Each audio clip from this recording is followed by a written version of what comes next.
こんにちは。私は神戸で地球耕す株式会社という会社の代表をしております。ほうきと申します。地球耕すという会社は主にお庭などの外交工事をしている会社です。お庭作りを通じて地球の環境を整えていくというテーマに日々活動しています。前回までの講座では土地を調査、測量し、それを図面に書き起こしました。その後、植栽計画を立てるまでの工程を学習しました。ここから実際にお庭の植栽をしていくのですが、その前にホームセンターで資材を探しに行きましょう。今回の講座から8回まではガーデニングの道具について紹介させてください。地を耕す。ガーデニングを始めてみたいという人は私の周りにも多いのですが、ホームセンターに行ってみると何を購入すればいいかわからないということでガーデニングを諦めてしまうという声もよく聞きます。なので今回は実際にホームセンターに足を運んで最低限で知ってほしいホームセンターのガーデニング道具について解説したいと思います。ということでやってきたのがアグロガーデン熊谷林店さんです。では早速今日はスコップについて深掘りしていきましょう。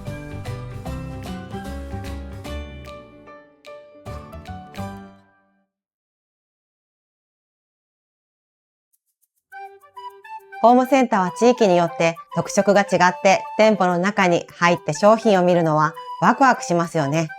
なんといってもこの品揃えの多さ。私たちは普段から使い慣れている資材とか目的があってホームセンターに来ることが多いのであまり買い物で迷ったりすることはないんですけど、ホームセンターにあまり来たことのない方には確かに気遅れするかもしれませんね。スコップ売り場に到着しました。では早速スコップを選んでいきましょ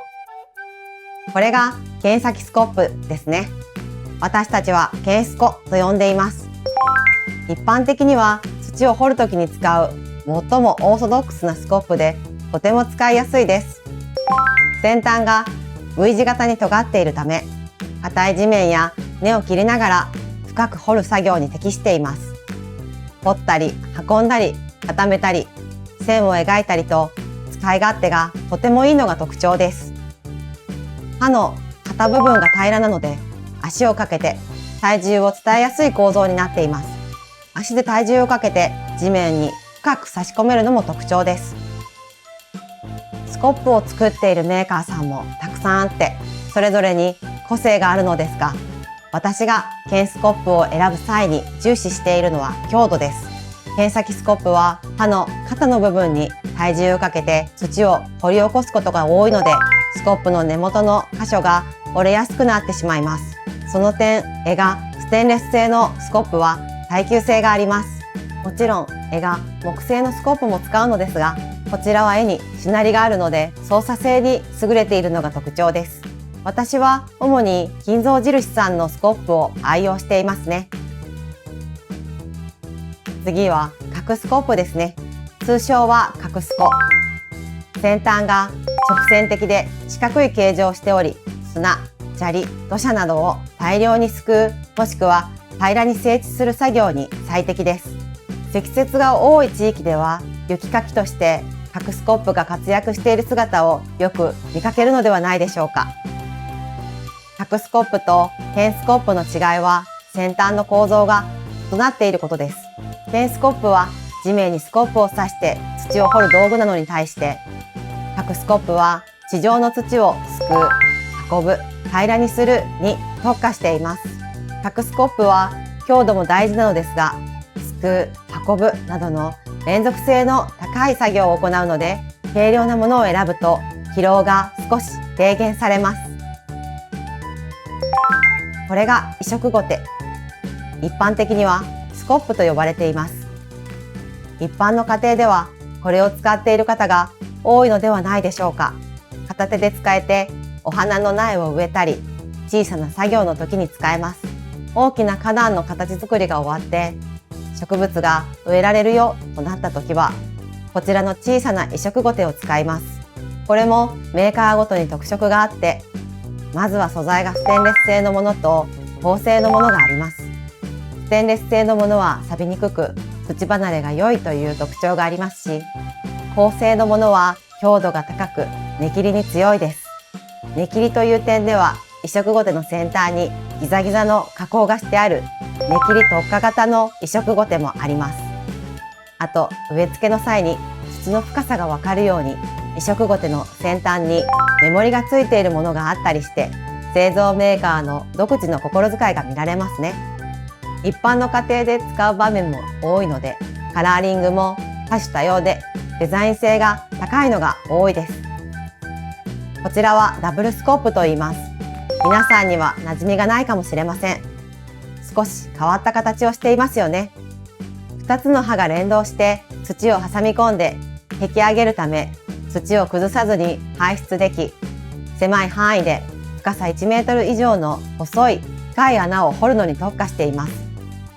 土壌の状態が悪い時に土に穴を開け、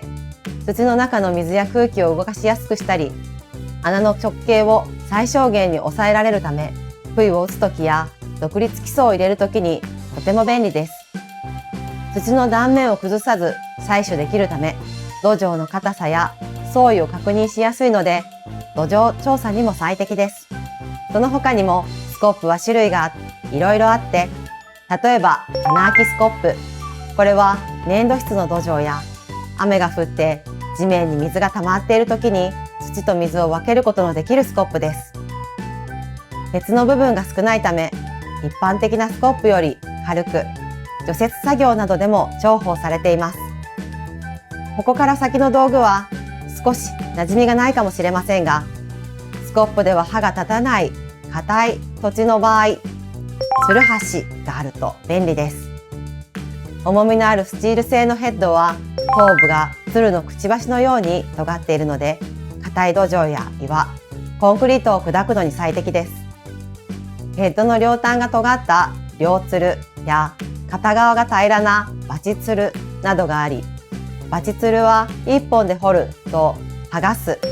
叩くの両方の作業が可能です。また、スコップで掘った土の断面に凹凸ができるので、除連を使うとそれが滑らかになります。刃幅が広く板状の刃先が少し湾曲しているため、一度に多くの土砂を運べるので、泥や砂をすくい上げるのに最適です。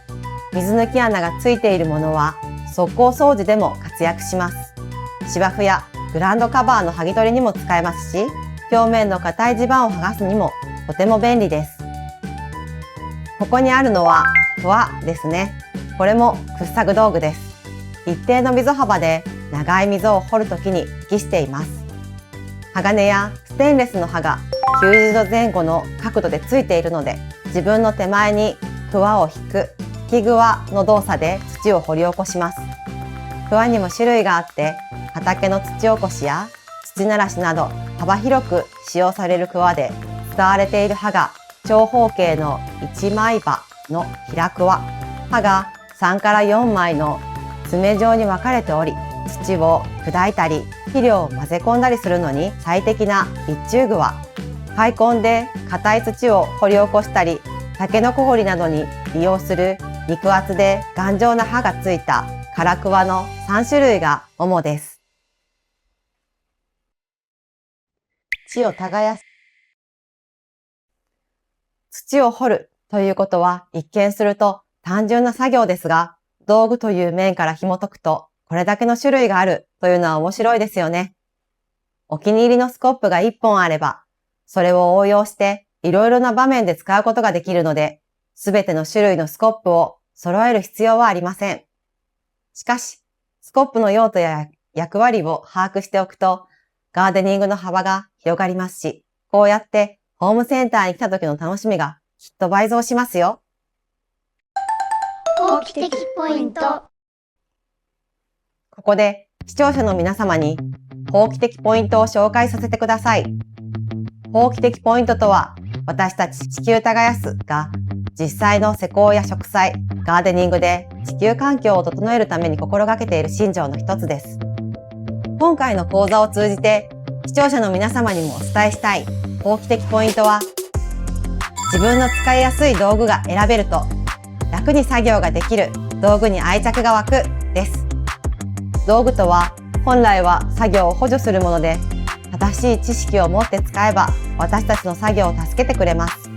そして同じ道具に見えても特性が違ったりするので、自分の感触に合ったものを選ぶということが大事です。さらにそれがデザイン性の高いものだとより楽しいですよね。釣りだったりキャンプなどに多く見られる文化かもしれませんが、つまりは道具をめでるという姿勢が私は好きです。ガーデニングにもそういう文化が出てくれば、道具が入り口でガーデニングに興味を持つという人がもっとたくさん増えるかもと思っています。そのためには私たちガーデナーや道具を作っているメーカーさんがガーデニング道具の機能性とデザイン性をもっと多くの人に訴求する機会があればいいのかもしれません。これからもこの講座ではガーデニングの道具について積極的に紹介していきたいと思っています。この動画チャンネルではお庭作りを通じて地球の環境を整えていくというテーマで様々なコンテンツを企画しています。今回の動画コンテンツに興味をお持ちになった視聴者の皆様は、ぜひチャンネル登録といいねボタンを押してもらえると大変励みになります。また、この動画チャンネルでは皆様からのガーデニングや植物に関するお悩みや今回の動画の感想などをコメントから募集しております。皆様からいただいた質問はガーデニング講座のカリキュラムに組み込んでお答えさせていただきますので、コメントからご質問ください。私たちは皆さんと一緒に